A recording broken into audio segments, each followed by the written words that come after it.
Hey gamers, Rick here. I'm back. We're at PAX Unplugged. This is Game Trade Media at PAX Unplugged, and I've got Hunter with Pandasaurus Games. Yes. That's a new predicament. Yeah, it's new setup, new clothes. They gave me a new shirt, so I'm just here for them. Right?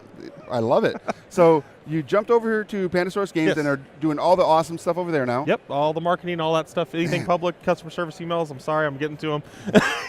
Yeah, all that stuff. Very cool. But they are known for Dinosaur Island, a very popular game that blew up, and everybody loves it. There's a lot of media traction on it. Yes. But I see you have two new dinosaur-esque, island-esque things. They're dinosaur adjacent. Oh, yeah. okay. So we got. We're gonna look at Duelosaur first here. Duelosaur Island is essentially the two. You can play Dinosaur Island at 2-player, but this is a different game set in that universe. Okay. Dedicated specifically to 2 players. Nice. Mechanics work a little bit differently, but if you like Dinosaur Island, you want something a little bit shorter playing time, maybe, and a little bit tighter in that regard, this is the game you'd want to check a look at. So this is coming out beginning of next month, shipping to backers right now on our Kickstarter, but it's getting to retail shelves really soon. And what you do in this game is it's more of a drafting mechanic, kind of an eye set you choose. So you have this hand of dinosaurs in front of you, and these dinosaur cards can be used either as dinosaurs on the top or as attractions on the bottom. The attractions kind of generate income for you. You always start. These are your 3 starting cards. You would start with 1 attraction and 1 dinosaur, and the dinosaurs are kind of like your victory points. It's how you're going to be scoring points and actually winning the game. Attractions are kind of how you get money and cards and additional DNA, things like that. All right. To kind of just help your economy to get you advance your end goal essentially. So like to start the game, I would start with I want to use this attraction, which is a T-shirt stand. Nice. And the thing is, once you've chosen as an attraction, you can't use that as a dinosaur anymore. So that's one catch. Same thing with the dinosaur. I can start with this dinosaur, and now that dinosaur is now worth an excitement. Which excitement's kind of like generating excitement for your park and attracting visitors, which is how you win the game. Okay. But it also gets you a threat. Those little dots that you see everywhere, that's threat. Ooh. And as you increase your threat on your board here, it goes up from 1 to 10, and it can go over 10. But threat is bad because at the end of a round, you have all these cool visitors visiting your place and loving it. But if you don't have enough security to match your threat, they'll eat your park guests. Well, that's not good. Small problem. We knew we could do it, but did anybody ask if we should? Yeah. I think we did. We asked the marketing department, and they said yes. Yes. Go ahead. So that's the basics. You're building your park like this with dinosaurs on top, with stuff on the bottom. Every round, you're going to get new dinosaurs from out here. And as you can see, these are a little bit different. So, like, this guy's a little small dude. He's a baby guy. He's got 1 dot, and he's got 1 excitement. He's cool. Right. But you got, like, the Allosaurus, which has got 3 threat. It's got a lot of points at the end of the game. It's got 3 excitement. So it's cool, but it's very dangerous to have this. But you can use these cards other ways, too. And, again, the attraction's also really cool. You get a 7-point, but it gets 2 T-shirt stands, which gets you even more cards during your turn. Nice. So I could take that card, and you would take a card from there. And you could either take one that's out in front of you, or you would take one from the top. I think you want a big one, though, right? I do, big. Actually. This one is the one I want because it has my name in it. There you go. Gigantosaurus. So the way it works now is you have these dice in front of you. At the beginning of the round, they're all rolled and put out there. And at the beginning of the game, you have these cool PR tokens in front of it. Those tokens, there's a bunch of them in the box, but those are just randomized at the beginning of your game, or kind of like bonuses that you get during the game. Okay. So each game's a little bit different. Nice. But during your turn, you're going back and forth. So like I roll these dice and set them out here. You would get first pick of the dice. So I have to like kind of decide I want some good stuff out here. Right. But I don't want it to be too good for you to take what I want, or I just have to know that you're going to take it and kind of plan for that. Sure. You also have these specialists, which are kind of like employees that you hire. These are kind of like similar to your attractions. They're like bonuses that give you different stuff at the beginning of your turn, or might score. When choosing the PR bonus, you may choose beneath the token. There's other stuff like that. You just get auto stuff that you can just kind of score, or get more DNA, or get more gold, things like that. Sure. So like if you wanted to take a card, you could take this. And this gives you a purple DNA. Purple DNA. But it's on a ×2, so you get 2. Nice. That's all those do. So you would just move your purple DNA up to on your chart. Now, the point of your DNA here, that's how you make these dinosaurs. So you start with 1 in play, but you also have this one in your hand, the starter one, and that takes 2 of any of the basic DNA. So you'll notice these over here on the basic side, those are a little bit easier to get. Right. And then the advanced DNA is a little bit harder. You kind of have to mix your other DNA to make the advanced DNA, or you have to take these which are a lot rarer to get. So. And you'll notice a lot of the big ones take a lot of the advanced DNA, the harder to get DNA. Right. So yeah, the end goal is you're trying to take these dice, get your DNA. So I would say maybe this. I could get a green, and I'd get 2 gold. and then you would go back and forth taking stuff until there's only one die or one card left over. So I would do this, and so what is the? That is you get to draw a card. Ooh, useful, and you get 1 blue. So I would take this one, which doesn't get me any bonus because I put it there, and I'm dumb. And then you can take one of these or one of the. I'm going to take that security officer. Okay. So he gets hired to your park next to your park here. All right. You can have up to 3 employees. All right. And they each give you a bonus. I'm going to take this. So this will give me 2 DNA of any color. I'll take those 2. So cool thing. Another cool thing about this, when it's left over, whatever thing you guys didn't draft. So in our case, we didn't draft this guy, right? Mm-hmm. He goes over here. He has 2 pips. Okay. That means we get 2 additional threat this round that we have to deal with.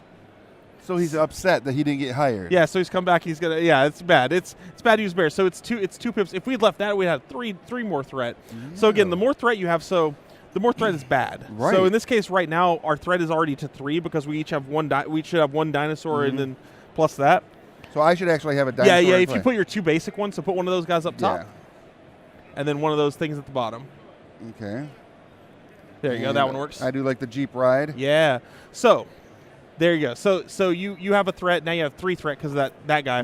Now we have like a build phase. We all start with a few gold in play. We get 3 gold to start with. Okay. But right now there's not a lot I can build personally. Sure. So I'm going to increase my security. You can actually pay to increase your security. It costs whatever it costs there, like 1 gold to go to level 2, 2 gold. So you could spend all of it to match your security if you want. But because I have this guy, no cost to 2, right? No, that's a little bit different. His is once per phase you may discard 2 cards to up your security for free. Oh wow. Yeah. Yeah, so you can discard 2 if you want to. Not yet. So you could pay. So you just pay and you'd up your security. Right. Now let's say you didn't up your security though. So the fun part is at the end of the round you look at what your excitement is. So our excitement's at 1, right? Because we got one cool dinosaur. Yeah. That means we'd automatically get a point. Mm-hmm. But if we didn't match that, you'd lose visitors equal to how much the difference is. So in that case, you'd lose 2. You know. Wow. Yeah. So not safe. I'm not the safest. Exactly. Okay. But you don't have to be the safest. Sometimes you're just gaining so many points you don't care. Right. That's a catch. Okay. It's kind of a balancing act. You kind of have to decide how you want to use your cards and how much security you want to have in your park. You essentially keep playing like that. You'll keep scoring points at the end of the round based on the dinosaurs until you can get to either a short game, medium, or long game, however long game you want to play. Sure. And every round you're going to put the dice back in. There's even more dice in here. You'll just draw 5 out of the bag and roll them. Nice. So game changes every time because you'll have new public relations tokens, and it changes because you have different dice, and of course the dinosaurs will come up differently every time. Nice. But still plays in under an hour. That's crazy. Yeah. And good. Yeah. And if you like dinosaurs, which I know some people that like dinosaurs, Gretchen, this is going to be a great game for them. Absolutely. And obviously, if they're a fan of Dinosaur Island already, this is just... If you like Dino Island, this definitely fits that market. If you're not into the length of Dinosaur Island, this also fits because it's a lot shorter. Right. I can finish a short game of this in like 30 minutes, easy. Nice. Now, you also have the other box there, the Dinosaur Island Totally Liquid. Yes. So if you do like Dinosaur Island and you just want more of that, you can also have that too. We'll give you that too. So Dinosaur Island Totally Liquid is a little bit different in the fact that it expands the base game, but it adds just a lot of new stuff. Okay. Sorry, resetting everything. One big thing you get is a 5th player. So the 5th player board, you get the same kind of boards you get in the base game. Moria Labs. Quancha did all the art for this edition, or this expansion. So he got his own lab like everyone else. And then we got a pile of stuff. So you get one of the big additions is the new sea creatures. So these guys are interesting. So you'll notice a lot of them have a lot of threat. This gives you 6 threat. It's massive. The catch is a lot of them are easy to make, but they're extremely threatening. Like they add a ton of threat to your park, and sometimes they even take scientists to even wrangle essentially. So yeah, it's pretty weird. It's tough. You also get more regular dinosaurs like herbivores. So there's a lot of cool modules in this game as well. In addition to the new meeples you're getting and the hooligan meeples and stuff to add for the 5th player, you get executives, which the executives are little guys with canes that are walking around. Spare no expense. They spare no expense, and they have their own. There's little facility boards that you can use that are like additional islands that use the executives and have an executive suite. You get more dice, which everyone likes the dice. You get more options. They give you just more stuff you can add to the game because of the 5th player.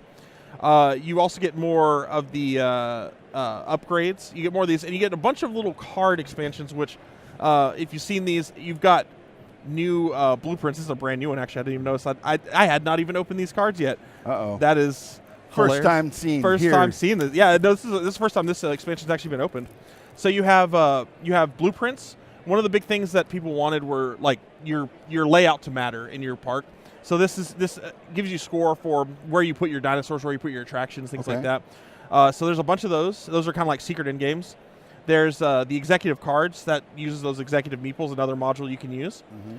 Then you've got more specialists that add to your base game. So these are just new options, new workers. Nice. You've got these are PR events. These go with the public relations, kind of like we did in Duelosaur Island. It adds a PR element where you're getting bonuses from that. Sure.